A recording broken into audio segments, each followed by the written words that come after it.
B'Shem Hashem Na'aseh V'Nasliach. We begin our study of Masechet Baba Kama. I would like to dedicate the study of this Masechet to the memory of Ariel Eliyahu, who was killed al Kiddush Hashem on Simhat Torah on October 7th, 2023. He was in a tank stationed at the Gaza border, and he succeeded in killing many terrorists before his tank went on fire. He, at a young age of 19, already completed Shas. He was a friend of my son's, a childhood friend. They went to school here in Barkai together, and then their family is from Israel, and he moved back to Israel. He was really an Ilui, a Chidon HaTanakh winner, someone with a tremendous amount of talent and potential that was tragically cut short. His father informed me that he began Daf Yomi with Masechet Baba Kama, and he actually completed, instead of in 7 years, he did it faster in 5 years. He seemed to have known that he needed to do a lot in a short amount of time, which he did, and so we dedicate our study in his memory. May he be an inspiration and a guide to all of us. The Mishnah begins, Masechet Baba Kama literally means, Baba means a gate, Kama means the first gate. So this is the first unit 1 of a 3-part Masechet. It's really a one large Masechet called Masechet Nizikin that has 3 parts, Baba Kama, unit 1, Baba Metzia, the middle unit, Baba Batra, the third and last unit. Baba Kama is about damages. The first half of it, more than half, is about damages that's done by one's property, by an animal that one owns, or fire, and so on. And the last 4 chapters are about damages that are done by a person himself. The Mishnah begins, Arba'a avot nizikin, hashor v'habor v'hamav'eh v'hahev'er. There are 4, literally fathers, but actually primary categories of nizikin. We're going to see the subcategories under each one. Everything here is very structured, and each one has a different nature. One is a shor, damage done by an ox, specifically with its horn, goring something. Habor, if someone digs a pit in the middle of the street and it's dangerous, people fall into it. If he causes damage, he's responsible. Mav'eh, we're going to see there's a machloket about what it is. The simple meaning has to do with ro'eh, with shepherding. This is if someone's animal goes and eats from a field that a person does not own, causes damage through eating.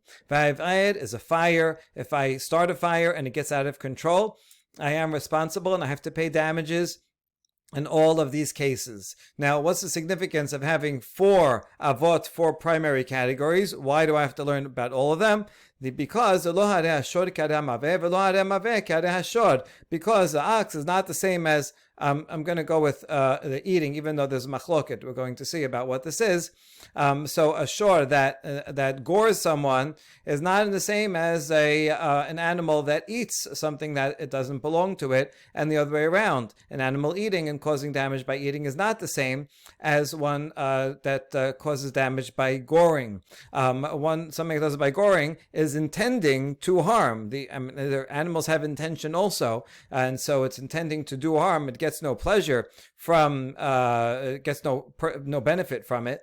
Whereas an animal that's eating is doing it for its own pleasure and is not intending to destroy. It doesn't know about property rights and what it's allowed to eat and not allowed to eat. So there are different categories. You can't learn one from the other. And those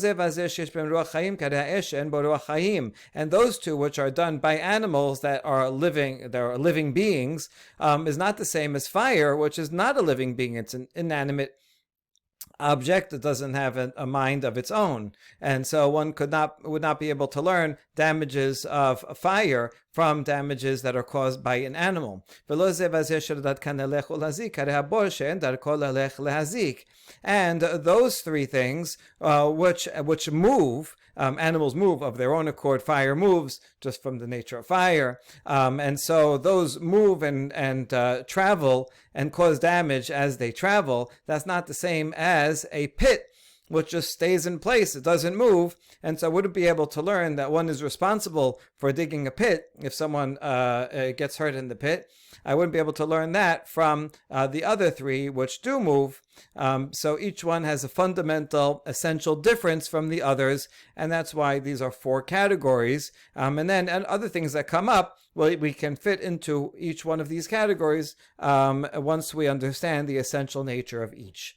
הסד השווה שבהן שדרכן להזיק ושמירתן עליך וכשהזיק חב המזיק לשלם תשלומי נזק במיטב הארץ. What's the common denominator between all these four types of damages, types of things, that they are their way is to damage. Now, these are all dangerous things, and the owner is responsible. And if any one of these ways causes damage, then the one that causes damage, the owner of the animals or the one that dug it or started the fire, has to pay for the damages. He can pay money, but if he decides to pay with land, then he has to pay with the best quality land. There's three levels of quality of land, and even though $10,000 worth of good land is also $10,000 worth of bad land, they're both worth $10,000, still a person would rather have a smaller piece of very good fertile land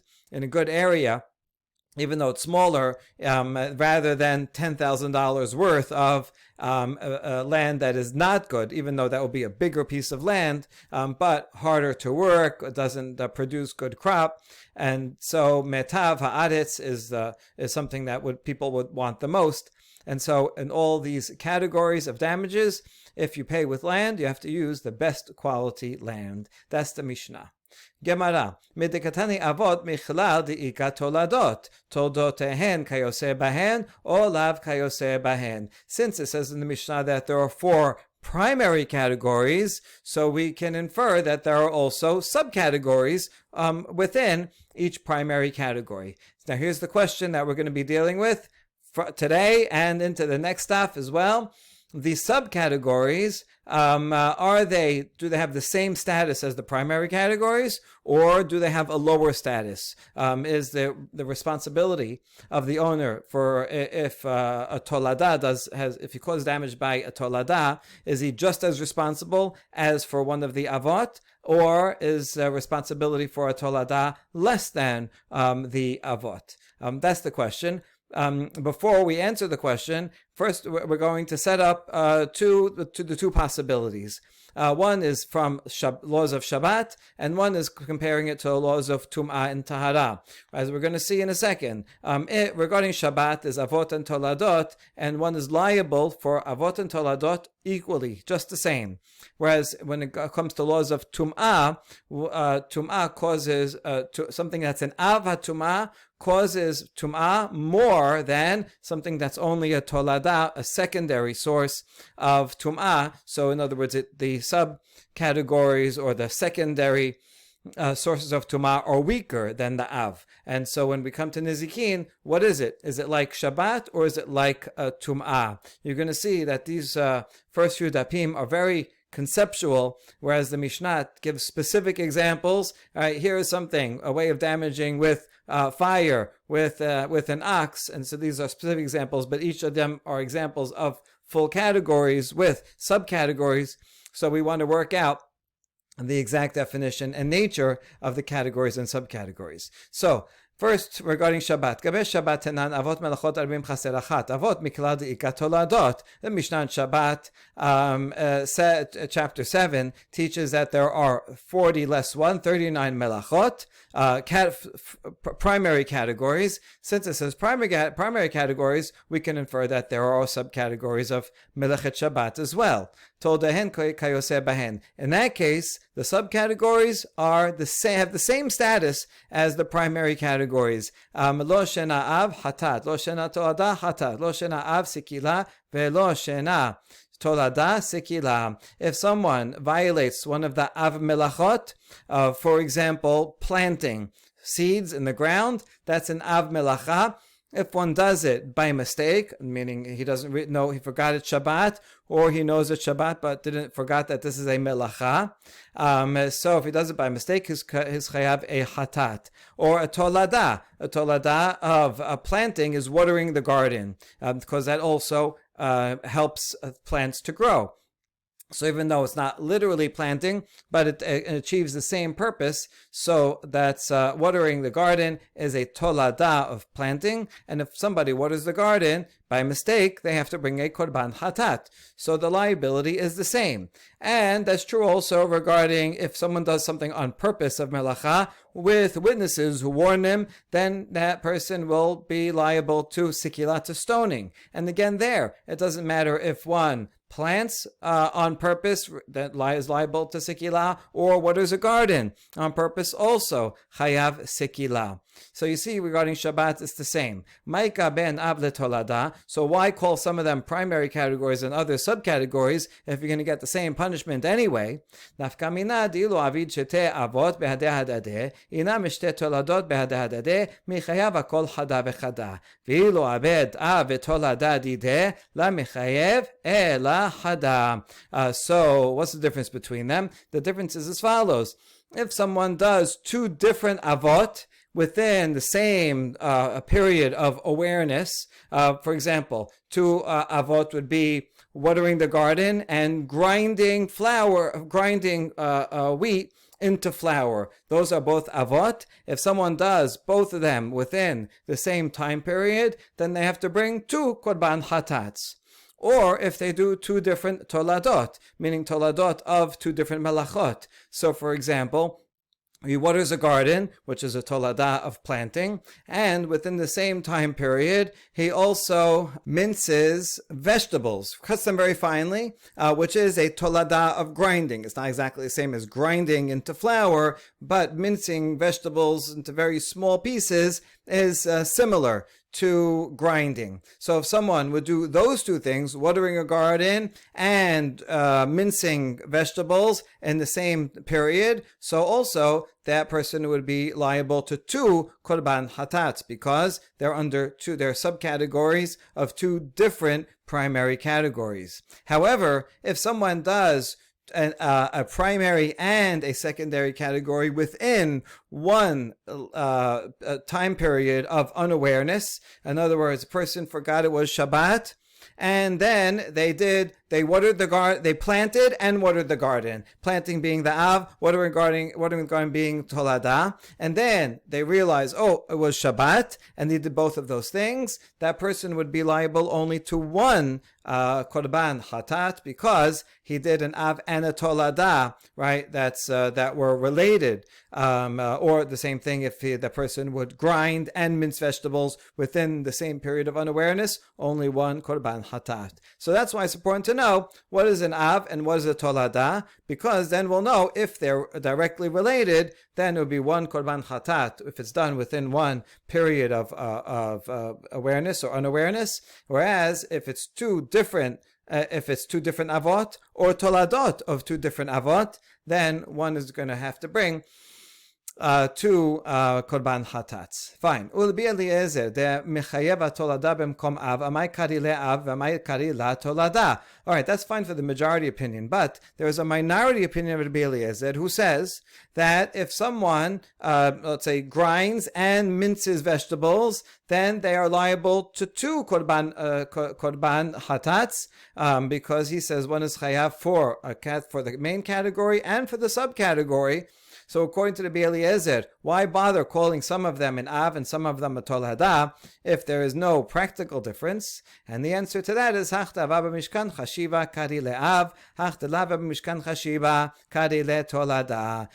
Really, you're right. There is no practical legal outcome, difference in the outcome. The punishment will be the same whether it's called an Av or a Tolada, and one does one of them or two of them or two different families. All that's the same. But rather, the name of Av is given given for those labors that were mentioned in the building of the Mishkan. To build the Mishkan, they had to do lots of different things, like prepare the yediot, the curtains, and so all the things involved in sewing, making clothing, and the building, and writing, right? So these are all things that were done in the building of the Mishkan. So those items that are said explicitly regarding the building of the Mishkan, those are called avot, and we count them up, and there's 39 of them. Whereas the things that are just similar to what was done in the Mishkan are also prohibited on Shabbat, same level of prohibition, but we call them toladot.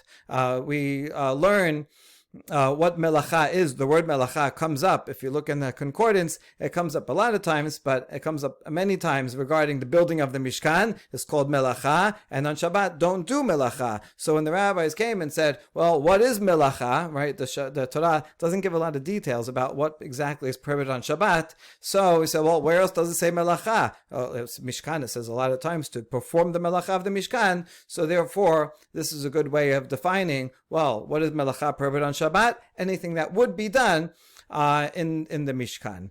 Furthermore, it mentions make sure not to do melacha on Shabbat within the context of the building the Mishkan, right embedded in the instructions to build the Mishkan. So you see, they are in fact just juxtaposed. There's holy time of Shabbat, holy space of the Mishkan, but the rabbis explain that the reason that they are juxtaposed is that we learn the laws of Shabbat, definitions of Melach on Shabbat from the what was done in the Mishkan. But that's the only reason why we call some things an Av, is because that's what that was actually done. Those things were actually done in the Mishkan. Whereas things that were not done in preparation of building the Mishkan is called Tolada, even though according to the Eliezer, there's no practical difference in their outcomes. Okay, all that is one model of Shabbat, where the Av and the Tolada both you get the same penalty. Let's say you just did one Av or one Tolada, the punishment would be the same, Korban Hatat or Sekila. So there's no difference between the liability of an Av of a Tolada. Okay, that's one model. Now the other model, Gabe Tumot Tenan, Avot HaTumah HaSheretz VeHaShichbat Zera U'Temeh Met, a Mishnah in Masechet Kelim, say that there are three primary categories, or really, see, it says Avot, but the word Avot here actually means primary sources of Tum'ah. Sheretz, one of 8 creepy crawlies that like a mouse and a gecko, and a lizard, if they are dead and someone touches them, comes into contact, then that causes a person or vessels that come into contact to be tameh.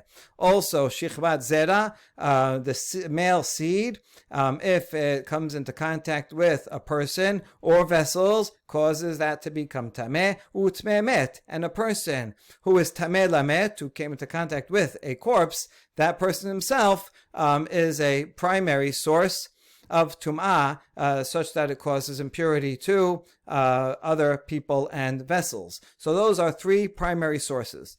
Toldotahen lav kayose bahen. In the case of tum'ah, the secondary object of tum'ah, meaning something touched by one of those 3, has a lesser status of impurity. Because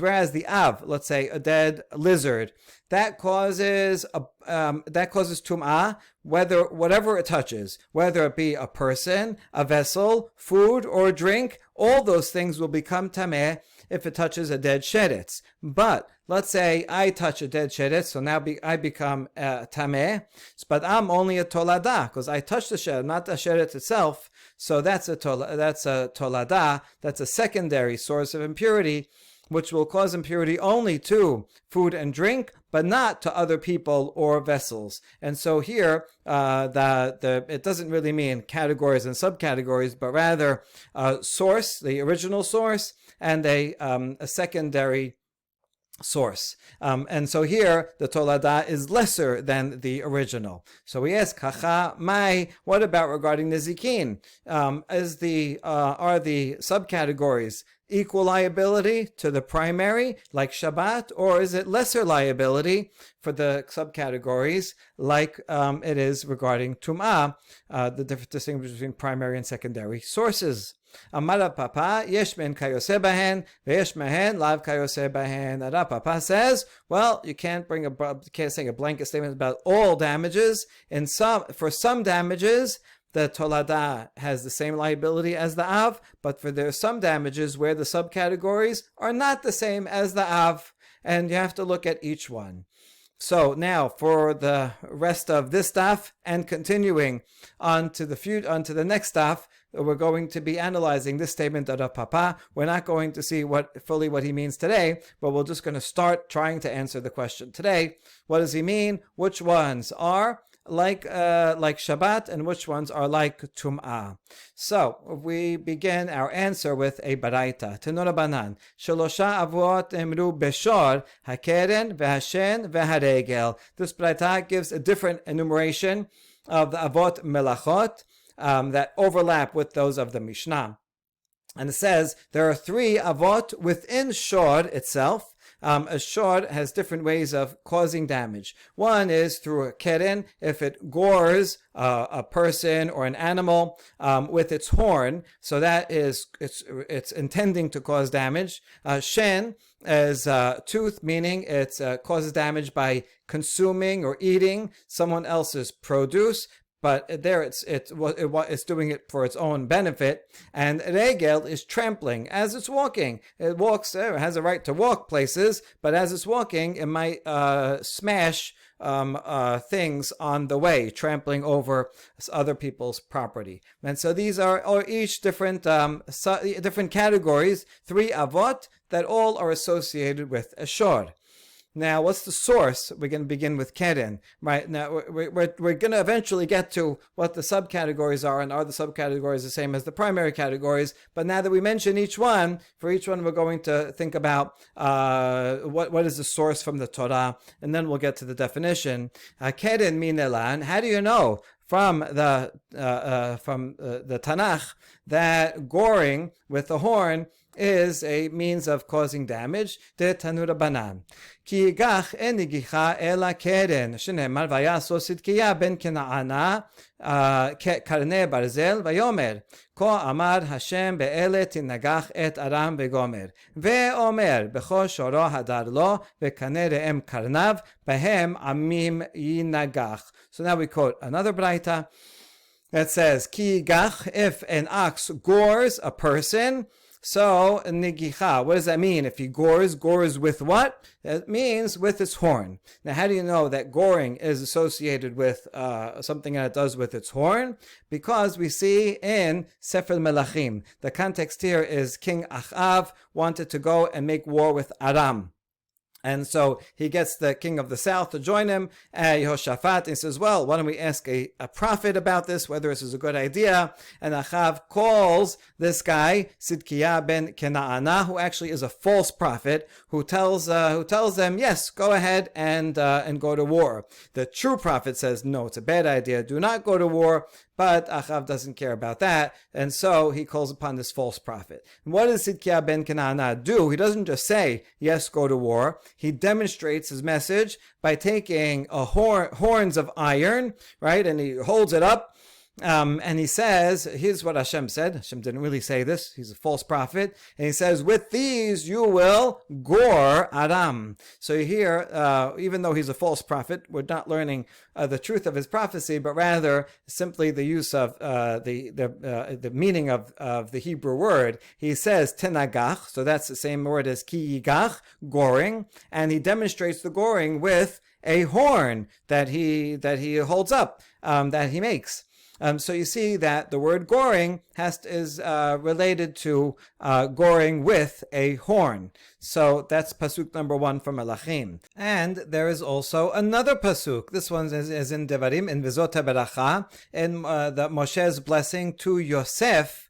Moshe says, Bechol Shoro, Yosef is the firstborn, like a bull. Majesty is his. Bekaneh Re'em Karnav. His horns are like the horns of a wild ox, and he will use them, right? Menashe and Ephraim, very important, large, and strong Shevatim. They will use those horns to gore, Yenagach, other nations. And so here, once again, you see the connection between Nigicha, goring, and horns. What do you do? How do you do Nigicha? With horns. And so there you go. We have a pasuk from Melachim and a pasuk from Devarim that teaches us that, tell us that horns are done with Nigicha. Nigicha is done with horns. And therefore, when we learn over here that Keren is one of the Avot Melachot, what's the source? Well, the source is anytime it says Nigicha, it's connected to horns in these two Pesukim, and so that's the source that this is one of the primary categories of damages. Now we go on a detour with analyzing this Baraita. Mai ve'omer, why does it have to bring two Pesukim? Why not just bring one? V'chitem divrei Torah divrei Kabbalah la yalfinan, tashema bechor shoro hadar lo. Here's why you need two Pesukim, because the first one that you brought is from Divrei Kabbalah, meaning from Navi. And we want to learn something about Divrei Torah. Torah is going to be talking about Shor Shenagach, and we want to know what the Torah law, what are the primary categories within the Torah, in the Chumash. And so, first we bring a pasuk from Nevi'im. And if you say, well, from Nevi'im, that's not good enough. We need a pasuk from the Torah. So that's why I bring you another pasuk and say, Bechol Shoro Hadar Lo. So that's why I have two pasukim here. So that's the first explanation. But we reject this. We're not learning a halacha from Navi. It's a false prophet over there. So we're certainly not learning an actual halacha from that pasuk. This is just a disclosure of the matter. In other words, it's just a definition of a word. If you want to know a definition of a word in Tanakh, you look in a concordance and you see where else it comes up. And so we learn from that Nigicha is done with a horn. That's all we're learning from there. So it's totally fine to learn the definition of a word from Nevi'im and apply that to a word in Chumash. We're not really learning a law. So just for that, we wouldn't need two Pesukim. Ela Maudetema, ki palig rachamana bentam lemuad hanemile betedusha v'mechuberet ema kula muadet hi. Rather, if we only had the pasuk in Melachim, that was talking about that false prophet who brings a horn made out of metal. It's detached. He just holds it up. He probably held it up on his head and said, "Oh, you're going to win," like this horn.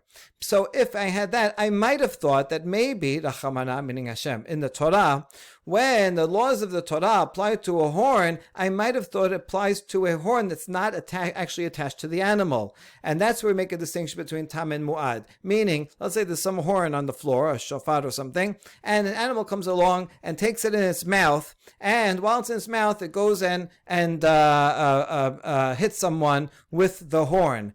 And so I might say in that case, that's a very unusual way for an animal to cause damage. So you know what? There we'll make a distinction, and the first 3 times it does it, it'll only have to pay half. And if it does it yet again, then it'll have to pay whole. But if it was actually attached to the animal, right, its own horn that's on its head, then I might have thought, if I only had one pasuk, that would be called mu'ad, that even the first time the owner has to pay a full amount. So if I only had the pasuk from Navi, which is talking about a case of a person holding a horn, I might have thought that the laws of horns in the Torah, like tam and mu'ad, apply only when it's detached. That's why I bring the second pasuk, where it's comparing Yosef to an actual ox with its actual own horn attached. So I need that to teach me that it doesn't matter whether the horn is attached or not attached or is. It's the same law.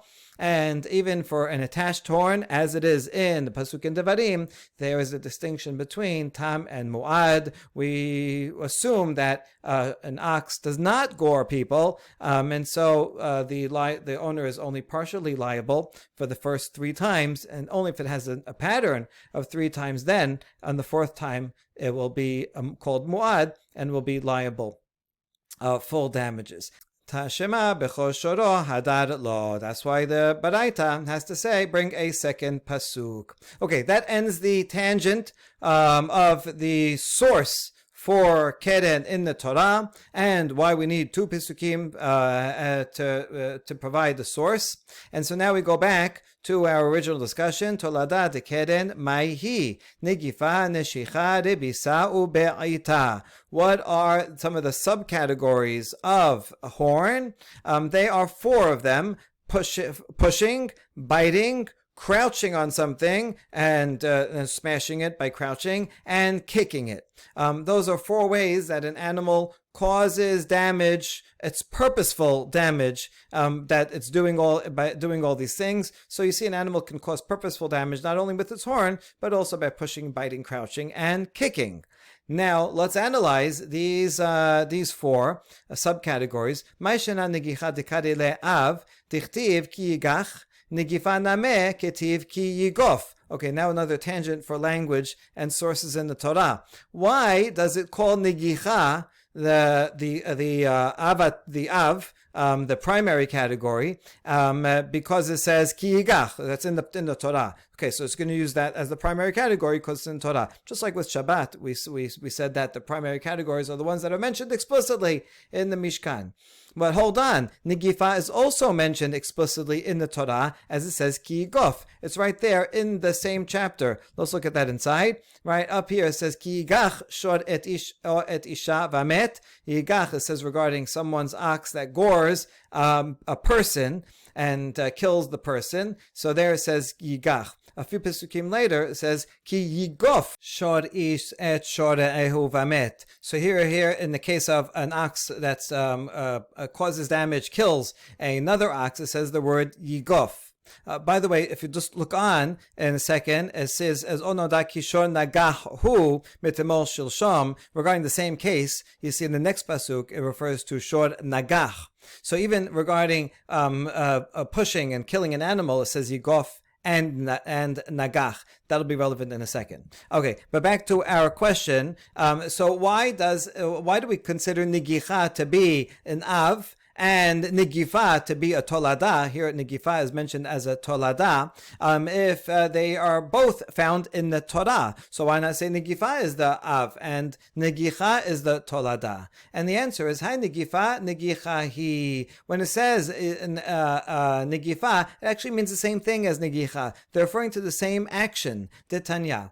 Patach benegifa v'siyam negicha lomar lecha zohi negifa zohi negicha. This Baraita says regarding an ox killing another animal, that pasuk starts off with the language of negifa, but then the next pasuk, as we saw, talks about negicha. Why is it use them interchangeably? To teach me that negifa and negicha are referring to the same thing. So, ma'ishena gabe adam dichtiv ki yigach, or ma'ishena gabe behema dechi ki yigof. Okay, if it's referring to the same action of an animal purposely goring a person or an animal, so why use the verb negicha regarding killing an animal, and negifa referring to killing an animal? If they refer to the same action, why use two different words? And the answer is adam deitle mazala ketiv ki yigach, behema delet la mazala ketiv ki yigof. Regarding a human being who has mazal, you can understand mazal either as it means some protection. You can understand it either as a special providence from a star, a constellation, that he has good luck, or it could mean that a human being has high amount of intelligence. So a person who has special protection because of his star, because of luck, or because of his intelligence, there it says ki yigach, because the bull is going to have to use a lot of force to go and kill a human being, right? There are bullfighters that know they can use their minds and their creativity and ingenuity and good luck also in order to avoid getting gored by a bull that's directly in front of them. So there it uses a stronger verb, ki yigach. Whereas an animal that doesn't have mazal, klal. It doesn't have the special protection by a constellation or luck or other interpretation. Doesn't have high intelligence, and so doesn't know how to get out of the way in so quickly. There it uses a weaker verb, ki yigof, because the oncoming ox or bull can use less force in killing another animal. That's why it uses two different verbs. Umilita agav orche ka mashmalan temuad le'adam ave muad lebehema umuad lebehema la have muad le'adam. And this is not just a linguistic interesting point, but also has makes a difference regarding halacha. So it's teaching us something, by the way, that if an animal is considered mu'ad for a human, in other words, it killed already 3 humans, and now it's mu'ad, so then certainly it will also have a mu'ad status for killing animals, because that requires less force, less violent nature to kill other animals. So it's surely pre-warned for that. Whereas the other way around is not so. Even though an animal killed 3 other animals, well then it uses less force for that. So then it would be considered pre-warned for the 4th time if it kills another animal. But that would not be considered a forewarning for a human, because just because it used sufficient force to kill other animals doesn't mean that it's violent enough that it would use that high level of force to kill other human beings. So you see that there's actual practical difference to know that there's 2 different verbs, 2 different levels of force an animal uses for an animal to kill another animal or to kill a human. Now, neshicha tolada deshenhi. We have a question regarding those 4 subcategories. One of them was nishicha. If an animal, we said, if it gores with its horn, right, or pushes, so it gores with the horn, that's the primary one, and pushing is the first tolada. Now, the second tolada that we mentioned is nishicha, biting. Hold on, biting shouldn't be a subcategory of horn. It should be a subcategory of eating, because biting is done with its teeth and eating is done with its teeth. So why don't you put it under eating? And the answer is la shen yesh hana lehezeka ha en hana'a lehezeka. It is different. Shen means eating, consuming. That's when there is pleasure in the animal.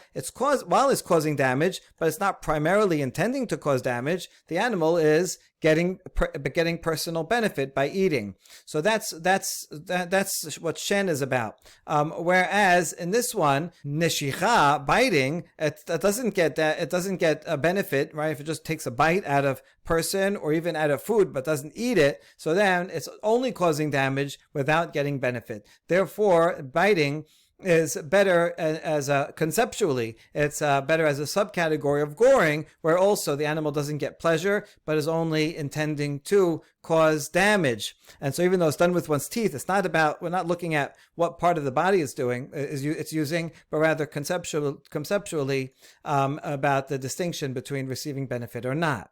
And now we ask about rivitza, crouching, or be'ita, tolada deregelhi, and kicking. Well, shouldn't those be subcategories of trampling? Because if it crouches on something, so it's lowering its body by bending its knees to crouch on it, or if it's kicking with its legs. So those should be the same as trampling. That's also done with its legs, that steps on something. Isn't crouching and kicking, shouldn't they be subcategories of trampling rather than of horn? They seem more similar to that. And the answer is no. La regel hezekah masui, hane en hezekan masui. Trampling on things, that's commonplace. Every time the animal just walking around, just trampling on things, that's a common type of damage. So that's one category. Whereas these, crouching and kicking, are uncommon. Animal, only when it gets angry for some reason, it's going to purposely smash something by crouching on it or kick it, but that's an unusual thing. And so that's why it's a different category of liability. That's doing purposefully to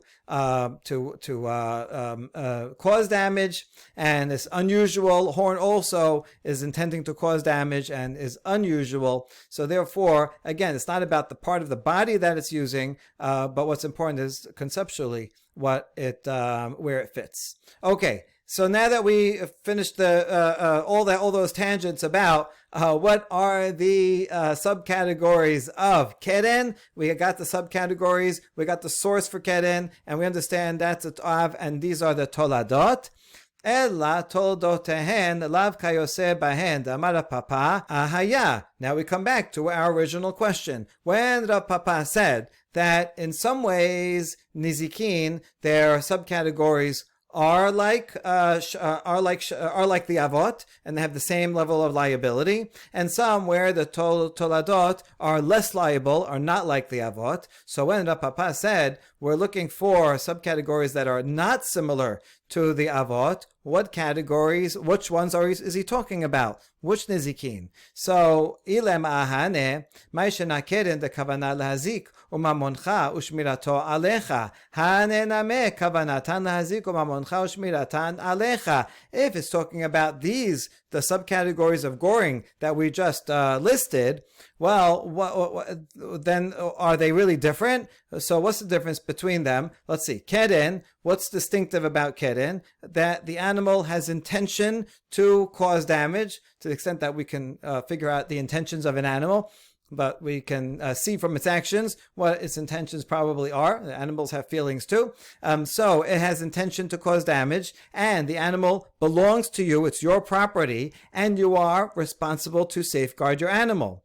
That's true for horn. But that's true also for all of the subcategories of horn, that the animal has intention to cause damage, and it's your property, and you are responsible to guard it. And so therefore, you see, regarding keren and its subcategories, the av and the tolada are the same. Ela toladot keren ke keren, v'chi amar Papa ashen veregel. So therefore, when it comes to keren, the primary category and subcategories are equal, and so that would fit into the box of being similar to Hilchot Shabbat, where the av and the tolada are equal. Now, but we still didn't answer, where does Rav Papa think that they're unequal? Well, I guess that must be the other two that were mentioned in that Baraita, the other two avot, shen and regel. Maybe we have to look there to see examples of where an av and a tolada have different levels of liability, and we'll pick up on those two examples tomorrow. Baruch Adonai Leolam. Amen ve'amen.